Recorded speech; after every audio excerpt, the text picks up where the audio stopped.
Join me in the audio garden to cultivate our collective wisdom, nurture creativity, and spread love. My name is Martha Cinader. Welcome to Listen and Be Heard.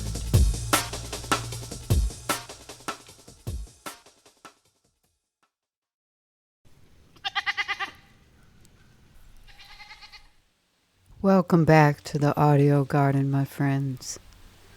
As we engage in cleaning up around here after a visit from Hurricane Helene, thank you to all of you who have checked in on us. We and all the animals survived without any injuries. I'm happy to be able to say that Tony Robles, my co-host here in the garden, has also managed. Although his mother and stepfather had to be airlifted from Bat Cave, North Carolina, and now face great uncertainty about the future of their home in the mountains, like so many other people who were affected by Hurricane Helene. It was hard for us to imagine a hurricane in these mountains.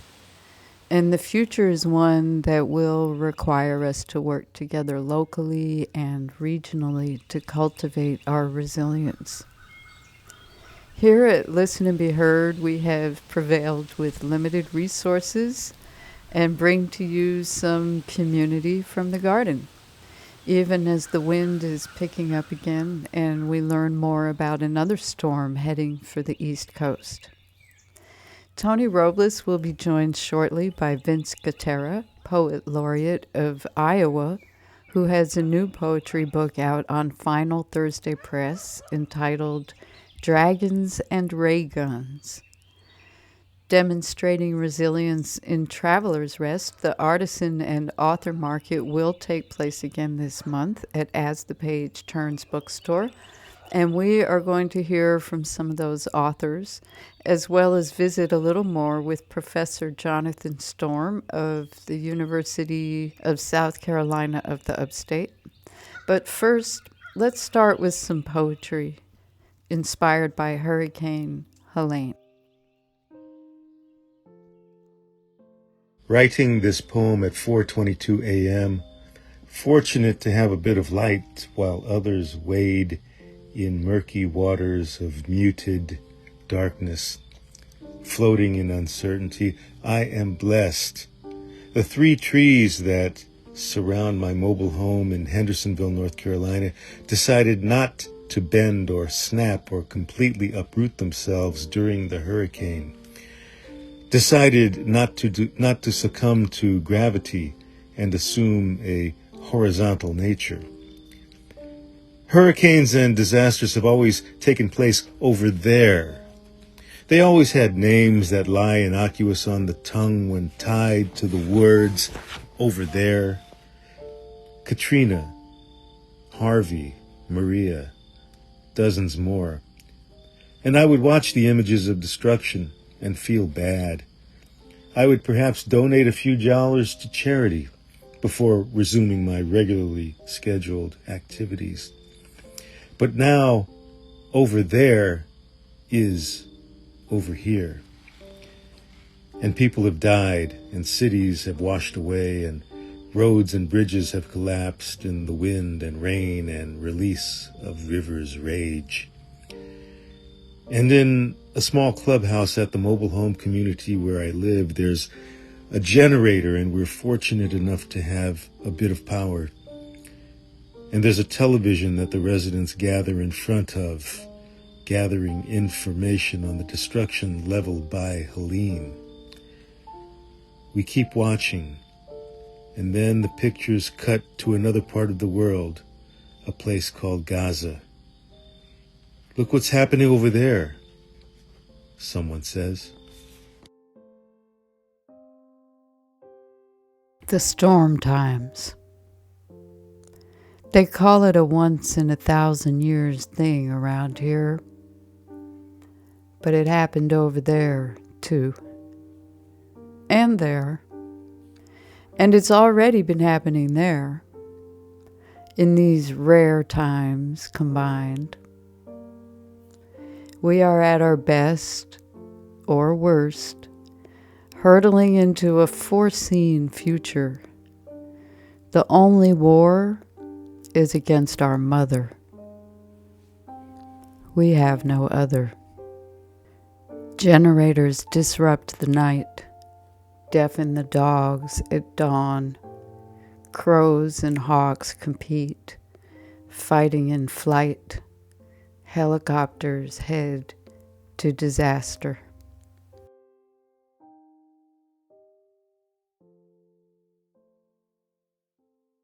Thank you to Tony Robles for contributing that poetry. Our poet of the people on the ground in Hendersonville and the Asheville area. He's been interviewing those going through all of the same difficulties as himself. And we're playing those interviews on WLBH.org, Listen and Be Heard streaming radio, along with public service announcements and local resources listed on our website. We're doing the best we can anyway in the midst of a lot of these difficulties with power and internet ourselves here in the audio garden, but we are managing to bring to you a conversation with another poet laureate. We've spoken to many poet laureates here on the Listen and Be Heard Hour for readers and writers. And today, Tony Robles is joined by Vince Gotera, the poet laureate of the state of Iowa by way of San Francisco. And he has a new book of poetry. Let's go join them in the conversation.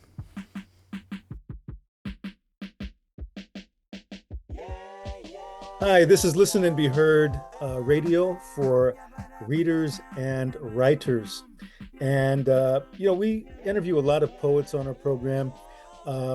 There have been some poets across the country that have been, who have just become poet laureates. And today, no less, we have the poet laureate of the state of Iowa, Vince Gotera.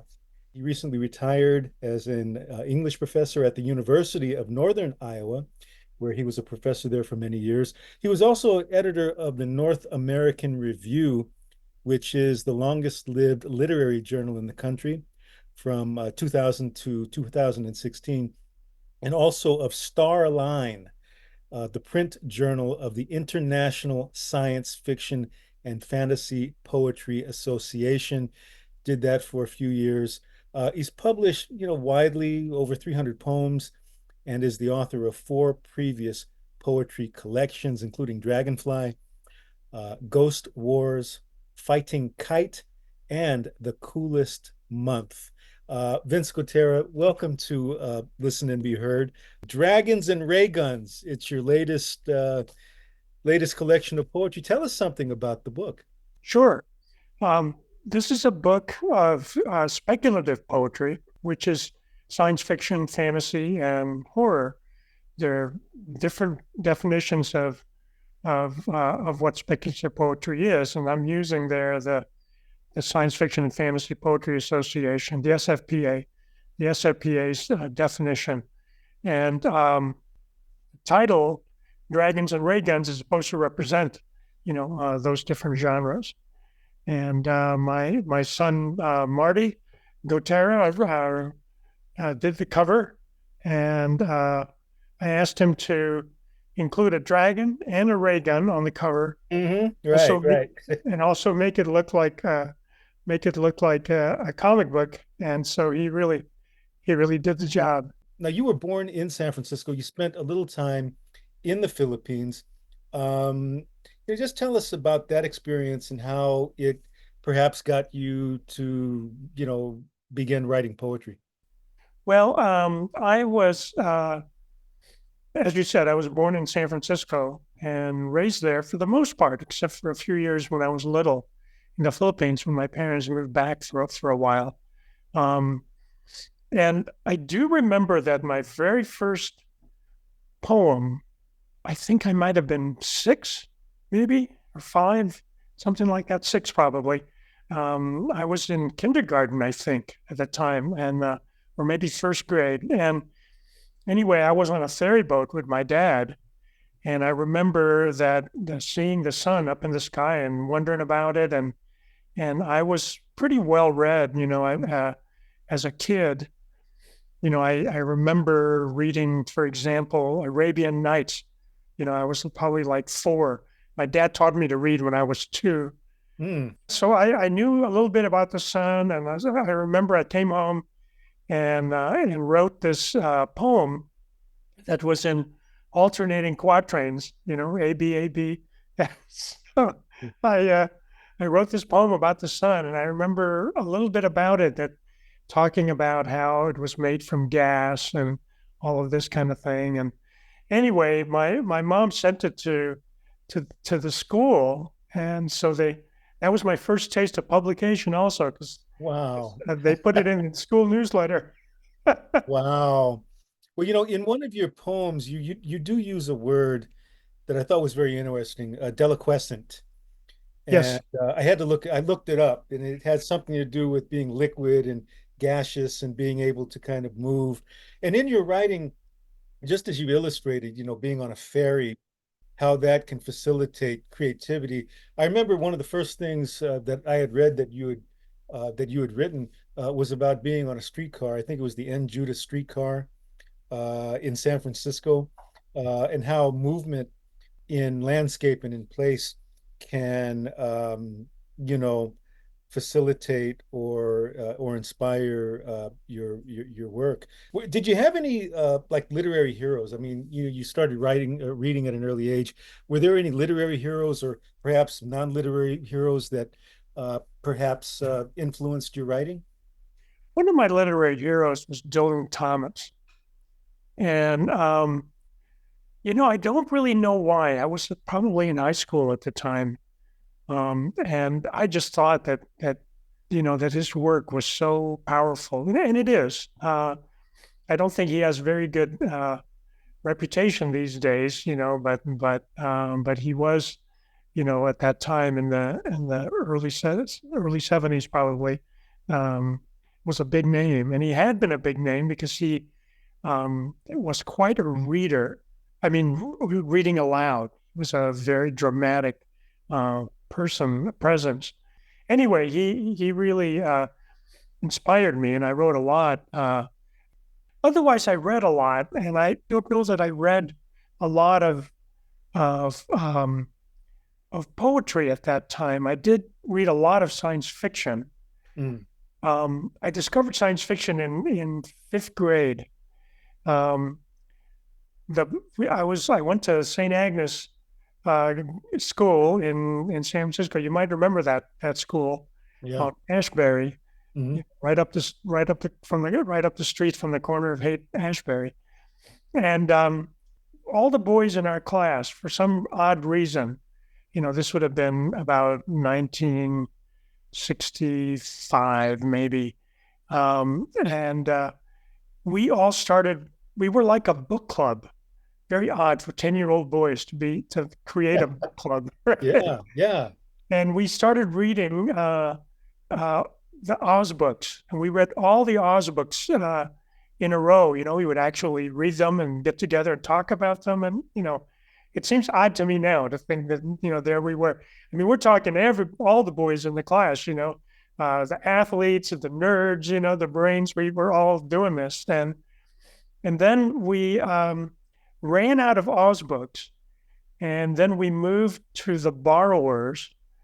And I'm wondering now if maybe that was because the girls in the class and uh, got us to start reading Mary Norton borrower books, and then we ran out of those. And so I was searching around in the school library one day, and I discovered this writer Andre Norton, next to Mary Norton, and I didn't know that she was one of the most prolific and very popular science fiction novelists and short story writers, of that time. And then that got me hooked. And I still remember the first book, the first science fiction book I read, which was Star Rangers by Andre Norton.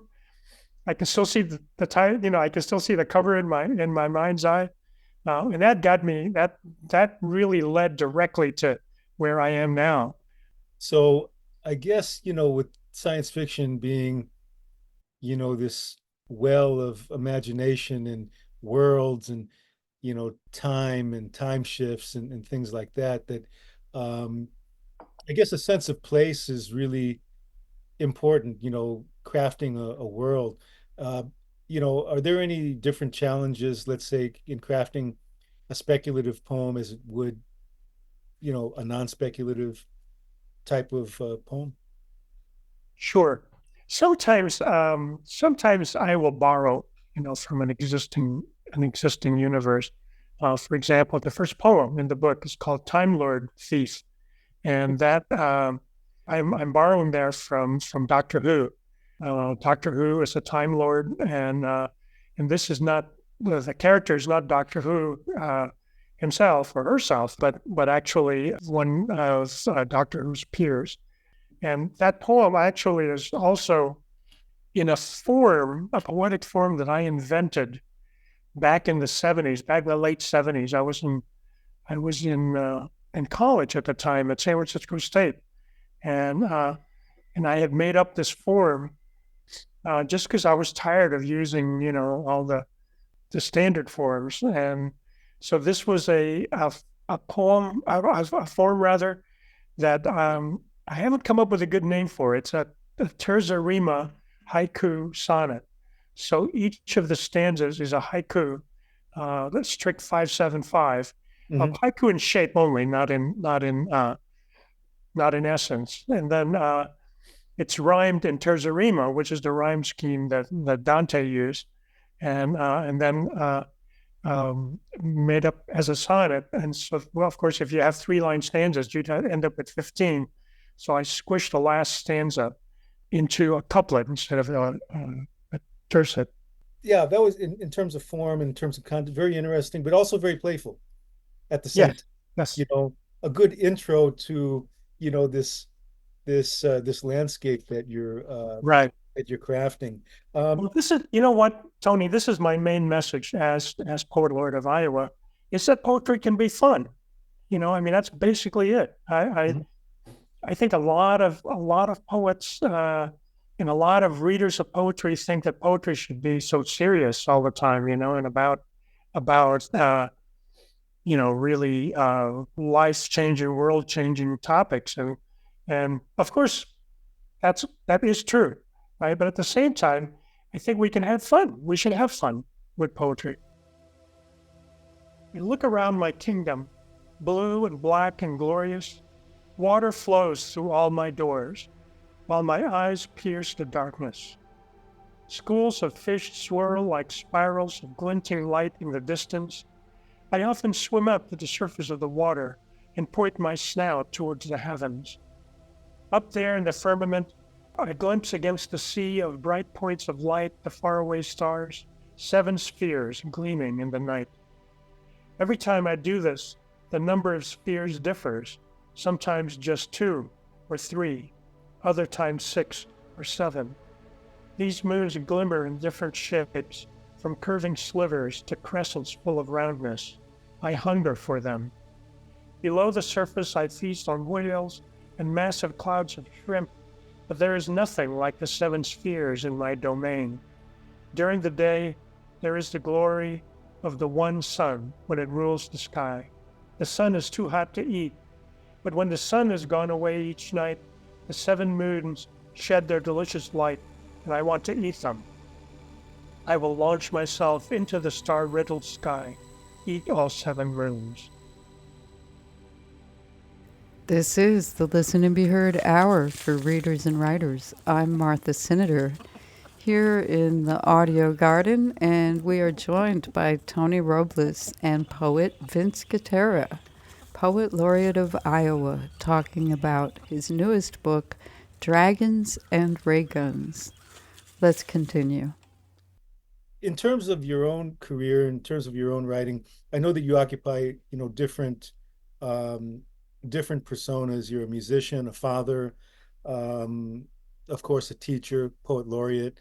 a veteran, a San Franciscan, and also a poet, not to mention a Filipino American. Um, how does all those things come into play? It's like, I guess it's like the Filipino dessert they call halo halo. It's kind of a mixture. How does that all of that lend to your uniqueness? Well, I don't think about it very much. I just write what I write. I know that seems silly, but I I find that I find myself turning from topic to topic. Sometimes I'm writing about music, sometimes I'm writing about place. I've written a number of poems about San Francisco, for example. Um, Sometimes I write about race and about race relations. I write about being Filipino and so on. So, for example, in this book, I have four poems that deal with Philippine myths. Yes. Two of them are about aswang, who are a mythical Filipino monster, and then two of them are about Bakunawa, who is the Philippine dragon that used to eat the moon. This is Listen and Be Heard Radio for readers and writers. We have Vince Gotera with us. Vince Gotera, the author of Dragons and Ray Guns by Final Thursday Press. He was recently appointed the Poet Laureate of Iowa. Much congratulations and much good wishes and success to you on that, Vince. Finally, I wanted to ask, since you'd been a teacher for so long, a professor in creative writing, invariably, people will ask, younger writers will say, "Well, God, do I really need one? Do I really need an MFA?" What would you say to somebody who's, younger, maybe, pondering? The thing about the MFA is that it can save you a lot of time and effort. It is possible, obviously, to become a great writer without getting an MFA. But the advantage of the MFA program is that it brings together people who are searching to become writers, and so in an MFA program, you're in a community of like-minded people, and that helps to develop your own work, especially because you will see, in the workshop, you'll see that the things that you're working on are often the same thing that others are working on, and you can see how they are solving those problems, and you can apply that to your own work. Mm. Yeah, that's the advantage, I think, of the MFAs, the community. Oh, that's fantastic, and that's some really excellent advice. Again, this is Listen and Be Heard Radio for readers and writers. Our guest has been Vince Gotera. And before we wrap up, Vince, congratulations again on being appointed Poet Laureate of Iowa. If you can maybe just share maybe three things that in your tenure, three things that you are going to focus on in being Poet Laureate. Sure. Um, I have been going around giving talks lately, just to folk that don't have poetry in their everyday lives. For example, I recently gave a talk at a Rotary Club, and um, and I talked about poetry in business. And then a couple of weeks before that, I talked at a um, at a Presbyterian church in Cedar Rapids, and there I talked about poetry and religion. And so I think that one of the things that I hope to do is to show people that poetry is something that can touch their lives. That poetry is something that can help them to see the world in different and perhaps more interesting ways, and see also their own everyday lives in interesting different ways. And then I mentioned earlier that one of my messages is that poetry can be fun, and I have been trying to show that in the different readings and talks I've been doing. And then the third thing probably is that I hope to bring the joy of writing poetry to people. Um, I um, I hope to be able to give workshops in the writing of poetry. I remember not that long ago, somebody said to me that poetry was a dead art. And I thought, well, at first I thought, well, come on, dude, I'm standing right in front of you, right? Yeah, But yeah. at the same time, I think that a lot that people think of poetry as something that was done by ancient people, and of course, ancient these days is like 20 years ago, right? But anyway, and I hope to show people that yeah, you can write poetry too, and that poetry is what you make of it, and not necessarily some poem by Shakespeare. Again, this is Vince Gotera, the author of the new collection of poems called Dragons and Ray Guns, um, published by Final Thursday Press. You can catch Vince online um, on his blog, and his blog is called The Man with the Blue Guitar. If you want to get into the blog and learn about what he's doing and some of the readings and some of the events that are upcoming, Vince Gotera, and that's spelled Gotera, Vince Gotera blogspot.com. Once again, Dragons and Ray Guns, poems by Vince Gotera, published by Final Thursday Press. A lot of good stuff in here can prove that poetry can be both poignant and fun, and you can learn a lot in this as well. There's scientific things to learn about this, and it can lead you into different directions. Once again, Vince, thank you so much for being with us here at Listen and Be Heard Radio for readers and writers. And once again, as we always do, we're going to toss it back to Martha in the studio. Thank you, Tony Robles, for cultivating that conversation. We have more to share with you here in the audio garden about banning books, buying and writing books, and what's growing all around us that we might find in a field guide. So please walk around a bit here in the audio garden, and I will meet you on the other side of that bridge.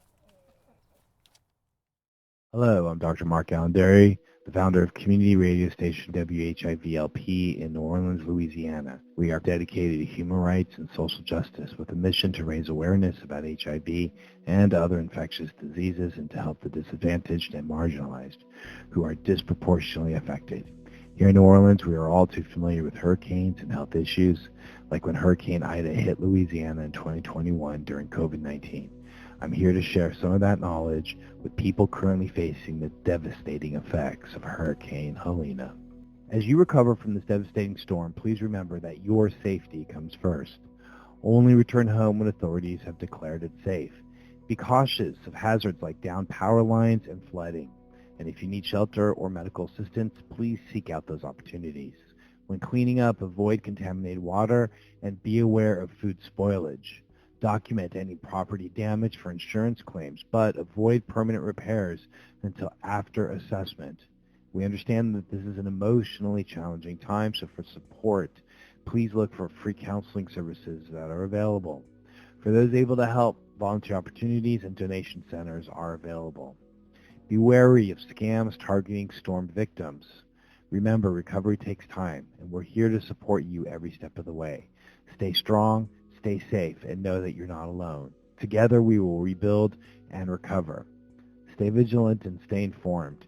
Stay healthy. We know this is a challenging time for everyone. Please take care of yourselves and each other. We're all in this together. Here in New Orleans, we know firsthand the challenges you're facing. Our hearts are with you during this difficult time.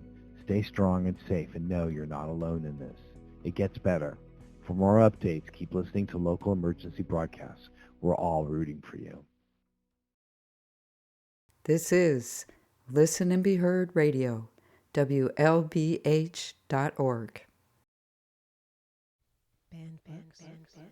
The Bluest Eye by Toni Morrison. Once it's heard, it can't be unheard.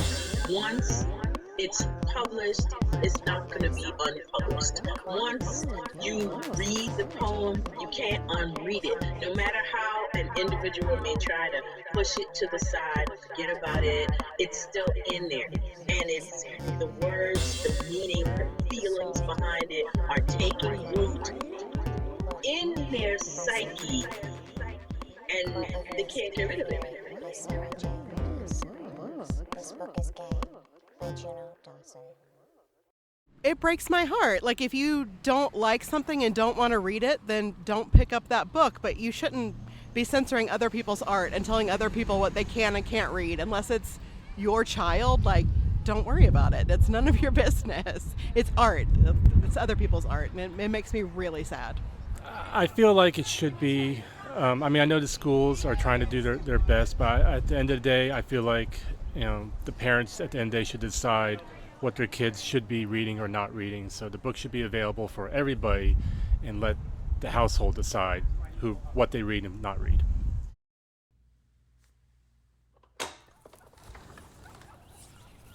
Thank you to some of our local authors in Travelers Rest for those comments about banning books. Please share your thoughts by going to listenandbeheard.net, or you can call and leave us a message at 864-397-5748. Small businesses are perhaps hit the hardest by natural disasters, and so they get back in business as quickly as they can. And that is true for As the Page Turns Bookstore in Travelers Rest, South Carolina, which will be having its monthly author and artisan market as scheduled. I spoke to many of the authors at last month's event and found that many of them write about unique local stories and history. And let's listen in on what some of that was about. I'm speaking with Carla J. Field, author of When He Was Gone, which is a novel. And we're here at the Authors and Artisans Market at As the Page Turns Bookstore in Travelers Rest. Welcome, Carla. Well, thank you. It's good to talk with you. We were talking a little earlier, and it sounded fascinating to me, the subject of your novel. Could you tell our listeners a little bit about it? Yes, I'd be happy to. It's a story of a woman's life who ended up in Greenville, but the first half of the book is actually set in Asheville. She moved to Asheville from Switzerland with 8 children, had 3 more children, and then she and her 11 children and her husband moved to Greenville. And what was her name? Her name is Elizabeth Garreau, and the way that the story began is kind of interesting because we live in a neighborhood where there are 2 streets around the corner from our house named Elizabeth Street and Garreau Street. And I got curious about why those streets had that name, and that's how I discovered this remarkable woman's story, and her story is really incredible. So you're living where she used to live? Yes, we actually live on land that was once her property. And what's so fascinating about her beyond just that she used to be where you are now? Well, the family relocated. They were immigrants right after the Civil War. Came here during a time of kind of a bit of an upheaval in the United States. It was during Reconstruction. She came here during a time when women didn't own property, didn't really have very many rights, was sort of subservient to her husband's wishes and whatever. And yet, not too long after she was in this country, she ended up on her own with her 11 children and made a remarkable success story out of her life. She accomplished things that women just didn't do at that particular point in time. So I got riveted by her story and all of what she did. That sounds really inspiring, but now this is a novel, though, and not a biography, right? It is very much a novel. I had the freedom of fictionalizing it because I couldn't know about their conversations or their in-depth personal life, but the whole book is built around actual events in their life, things that really happened. And history is so readily available now through Ancestry.com and newspapers.com and just general research. You can find out so many facts that it was easy to write a fictionalized version of a very real story. That sounds fascinating. When He Was Gone is the name of the novel by Carla Field. And how can people find out more and get your book? Well, I'm hoping to get it into more local bookstores. It'll be here at As the page turns soon, hopefully in Judson downtown in Greenville, and looking at some other local contexts, but it's also available through Amazon. You can order both a hard copy or a paperback. Okay, so we like to say Amazon is sort of like the last course if you can't find it anywhere else because we do like to support local bookstores, don't we? Absolutely. That is why I'm here today. Well, thank you for taking the time to speak with me. Thank you, Martha. And over here we have Bonnie Burgess Neely, and the name of your book is Real Ventures. Did we really do that? Can you tell me a little bit about what that's about? Yes, my husband was a rancher and we lived in Texas, and he had to take a trip to Mexico and Central America to advertise his cattle sale, and he was going by himself flying, and we had a 3-month-old baby and a 6-year-old and an 8-year-old, and he came in one day and said, "We're all going." I said, "We can't afford it." And the RV is how we were going to go to Mexico in June and 110 degrees. And I fought it. We went. We loved it. We have traveled for 47 years during school holidays ever since then. He was a professor in college after he sold the ranch. So it was very interesting tales. We went totally unplanned in tiny motorhome that grew to bigger motorhomes through the years, and traveled in 9 countries ultimately. He drove the equivalent to the moon and back 3 times. And our adventures are all true in this book. Each chapter is a separate short story, and it is hilarious. Everybody tells me that it's laugh out loud hilarious, and we've got 5 stars all over the internet, and it's in most of the Greenville local bookstores too. Well, that's fascinating, and you answered most of my questions already. So it's available on Amazon. It's available in local bookstores, and I guess you would call it a memoir. It is, yes, but it is, our adventures were so unusual that it's not a typical boring memoir. And it's suitable for any age, and it's a perfect gift for any age because you don't have to be an RVer. You can just enjoy reading and laughing, just sit in your armchair and have adventures. Thank you for taking the time to talk with me, Bonnie. And the name of your book again is Real Ventures. Did we really do that? Yes, and we live here in Greenville. Thank you so much. Thank you. I'm here now at the table of Andrea Beam, who has a children's book called Tyler Goes to School. Can you tell us a little bit about it, Andrea? Yeah, so the book is written for early childhood, kindergarten through 2nd grade. And Tyler is with me over here. He has cerebral palsy, and I wrote this book back when he started kindergarten as a way to introduce young children to inclusion and the importance of accepting people who are different than we are. I was a teacher of Tyler's, and I used to babysit him, and I was terrified of him going to kindergarten, and I didn't want people to laugh at him or him to feel different. Well, congratulations on that. So how can people find out more about you and purchase your book? My book is Tyler Goes to School. It's available on Amazon, Walmart, Barnes & Noble, and a few local bookstores here. And then I'm the editor of a news website here called Greenville 360. And a lot of my writing is there as well. Would Tyler maybe like to say a few words as well? I think he probably would love to. Hi, Tyler. How does it feel to have a book written about you? Feels pretty good because before the book came about, I don't think there was a book written about people with disabilities, about people used to be scared about people with wheelchairs and stuff. But now that the book's written, it feels pretty good.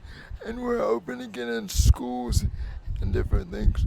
And tell people about inclusion with people with disabilities and wheelchairs.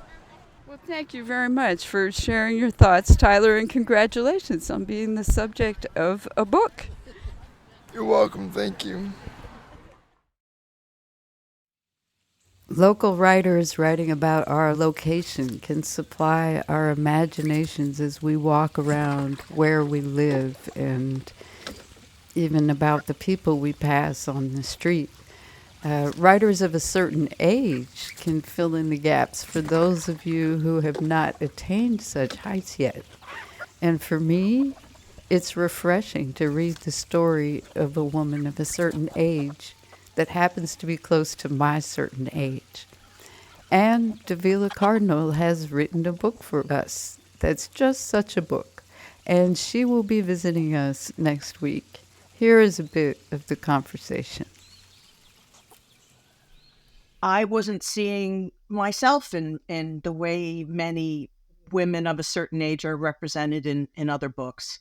And that was important to me to sort of, we're not all coastal grandmas and we don't all carry candy in our purse. And you know what I mean? We've gotten stuck in an image in the media, like in the... As if we all turn into that no matter what our personalities were before that magic number. Exactly. And we're children of the 60s. We're a different breed. And I don't think that they've caught up quite yet. I was a punk rocker. I have tattoos. And I had an interesting experience that I haven't really talked about that much, where one of the five, editor at the top 5 publisher, who is in her early 30s, read my punk rock Miss Marple, which is my next, it'll be coming out in 26. And she said, I loved it, but I found the older characters' voices inauthentic. And I was like, okay, so you feel at 31 years old that you understand better what my generation sounds like than I do? And these are the gatekeepers. These are the people deciding what older people look like. There's this incredible freedom that comes with being this age, in that your kids are grown. You don't have to build your career anymore. And you really don't care what anybody thinks. You think you don't when you're 50, but when the older you get, the less you care. And it very much is a freeing time. And I was not told that. I was told that we decrease in value every decade. J.D. Vance says that our only purpose should be raising the next generation. It's like, we did that.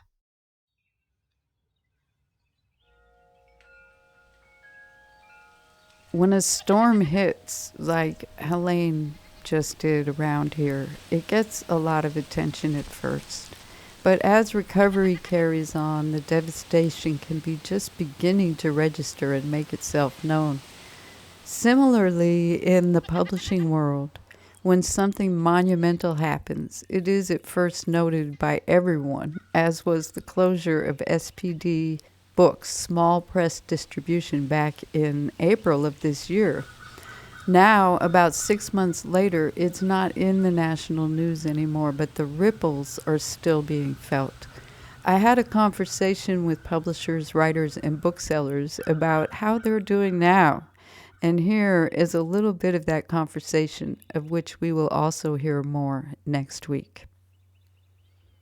Diane Gottel, Executive Director of Black Lawrence Press. We did not know at the time how bad this would be for us financially, and the price ticket for us of SPD closing has only gone up. At first, we assumed it would essentially be the $17,000 that they owed us in royalties at the time of their closing. Then we found out that we would have to pay more than $1 per book to withdraw the stock that had been abandoned in another company's warehouse, and we had 18,000 books in those warehouses. And then we also had to calculate in the immense opportunity cost of not having a distributor and basically receiving no distribution royalties for, now that we're looking at the fall, almost 12 months. Annie Groover, manager of Hub City Bookshop, Spartanburg, South Carolina. I was only here 4 or 5 months before SPD closed. But just knowing that those 300 or more publishers are now scattered to the winds, it's a real bummer, because it's hard to kind of start from scratch with other distributors and figure out, can you do EDI ordering? Can I just, zap you my order through the computer? Do I have to call you? And everyone is a little different. And so I think it's hard to find the time as a bookshop manager and the primary buyer to make those connections and to provide a browsable collection that anybody can come in and find something they like. Eileen Tapios, author. If you do not have a backing of a, quote, some type of community, I don't see how a small press or an indie press can survive. I would say 90% plus of your support, whether it's from sales or others, are from your community. That's like inherent in what a small press or indie press is about. And so I think that there are ways you can tinker with technological advancement where you can rely partly on print on demand type of distributions, where you can manage your costs, but also if you have a community to rely on, that's a way for a small press to survive moving forward. Because I happen to think that if you go to the big distributors, and some SPD publishers, including mine, have, you're not necessarily going to actually get the same kind of small press focus that SPD had given. Where there is destruction, there is also rebirth. And as we go out and observe the damage, we can also observe what has come to replace what has been lost, whether it's native or invasive, or maybe even nutritious and delicious. A field guide is always helpful, and we're happy to welcome back Professor Jonathan Storm, co-author of the Free Field Guide to the Southern Piedmont, to point out many of the things we are likely to see while out walking. Very common on tomatoes. My wife runs the community garden at USC Upstate, and so the brownish bugs with the wide extension on the lower leg and the yellow line across the back. I don't think they're very common on tomatoes. I have those on these tomatoes right now. Here. Yep, right there. Oh, okay. There's two of them right there. Oh, that's what you're talking about. So those are eastern leaf-footed bugs. Not something you typically want on your tomatoes. They're going to do some damage to the fruits. I don't like them. I'm always knocking them off. Yep. So you can... Because they look like space aliens to me. Yeah, so they're called a leaf-footed bug because the lower hind leg swells out and kind of looks like a leaf. So leaf-footed bug. And they're a very common bug to find on tomatoes. So... I mean, if you want to have a natural way to control them, what some people would say as a pesticide-free way to control them is to knock them off into a cup of soapy water, that kind of thing. Or feed them to your chickens, Yep, right? Chickens would love to eat those as well. Yep, they'll go after them, I'm sure. Well, maybe we could take just a little look. I'm trying to make this mostly a native garden right here. I have this... native echinacea, which I forget the name of this native variety, and it's not flowering right now. But then we also have this phlox, which I believe is native to here. We have several native phlox to the region. In fact, some of them that you can find pretty reliably in horticultural trades are natives. Not all of them. But there are some that are native here to the eastern U.S., maybe a bit more up into the Blue Ridge, but they're native to the U.S. at least. And what about sunflowers? These sunflowers are still hanging on. And I saw so much activity from all kinds of bugs all summer long. Yep. So all of the plants in the Helianthus genus are great for lots of pollinators, great for lots of other insects as well, as a food resource, as a habitat. The sunflower that we grow on farms and in gardens isn't native to this part of the country, but it does get a lot of pollinator activity as well with those flowers. But we've got a lot of Helianthus species here in the eastern U.S., and they're great plants, native plants for pollinators. You do have the echinacea still going over here, it looks like.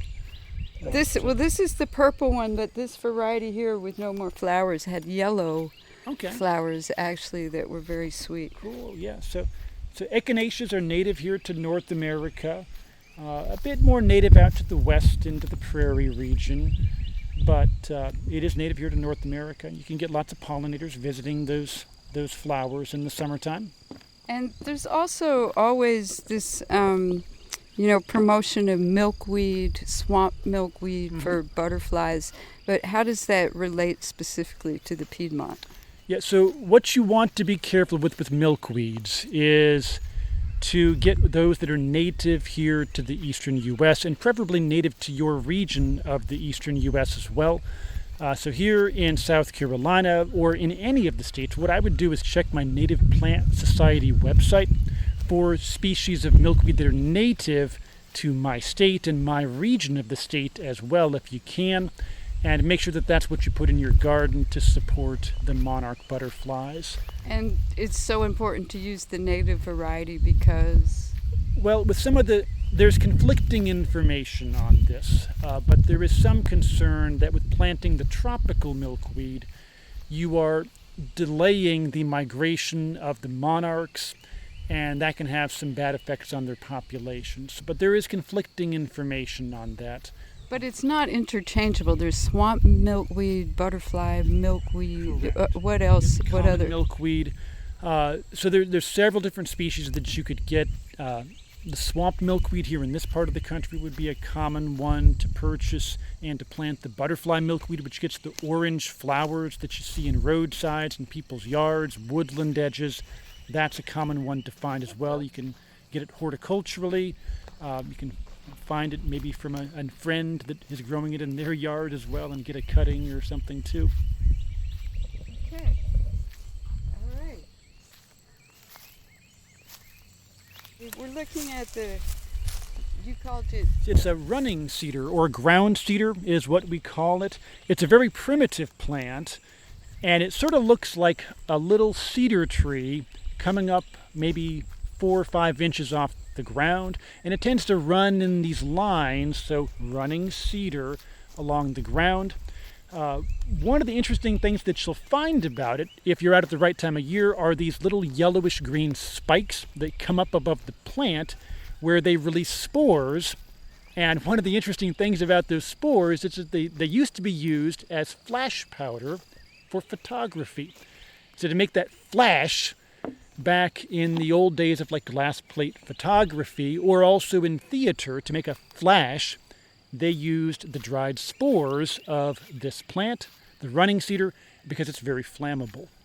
Oh, very interesting. That reminds me of another plant that I've identified around here that I can't remember the name of, but I've heard that it's been used, the stalks have been used to make brooms. Do you have an idea of what I might be talking about? Broom sedge, possibly.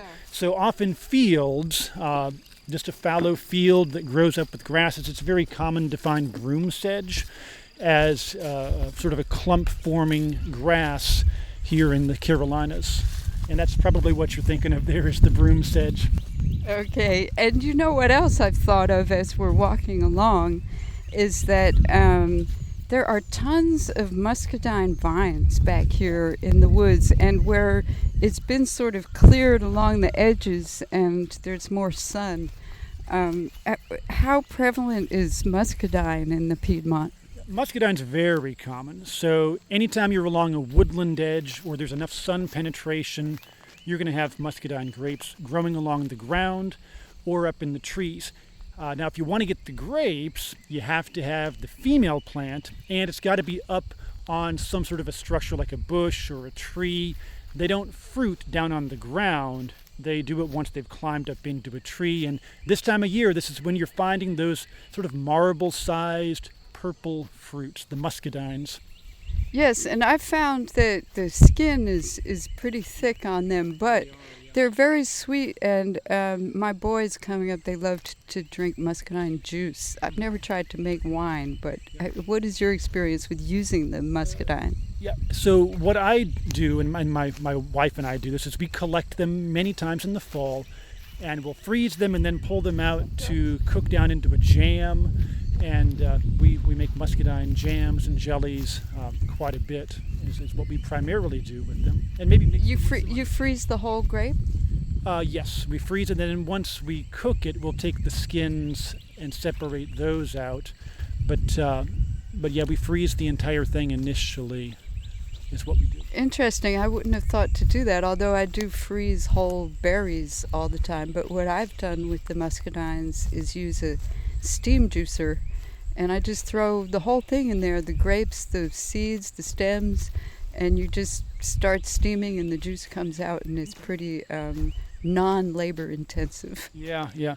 So there's many ways to do it, I suppose. What I typically do is once they have thawed, if you squeeze that muscadine, the inside of the fruit shoots out with the seeds, and you can keep that harder rind behind. And they're edible. You can eat the rind too. You can eat them fresh. But that is one way to do it, is to sort of squeeze it out of that muscadine grape later on. There you have it, 2 methods for preserving muscadine.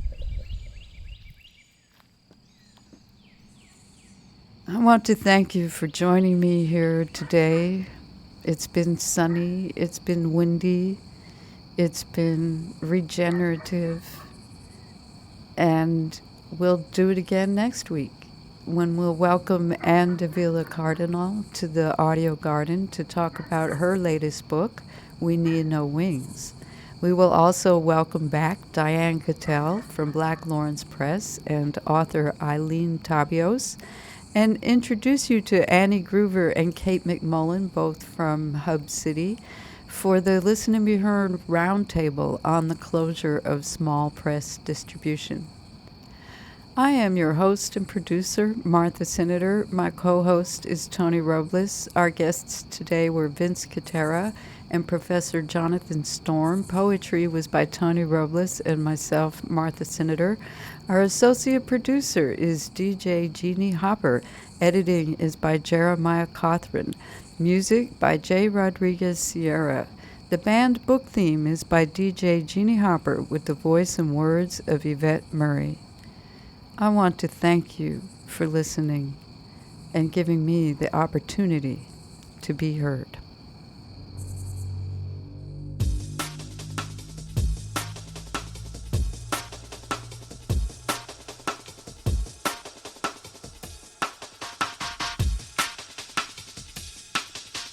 Living it, giving it, having it, taking it, moving it, shaking it, creating it, loving it. Living it is loving it. Living it is sewing a coat, investing each stitch with magic, creating a unique design, putting it on and wearing it the rest of your life. Living it is knowing that what you see, what you hear is tangible. It's being a rock in a river and being the river too. It's hearing you'll never be able to do that.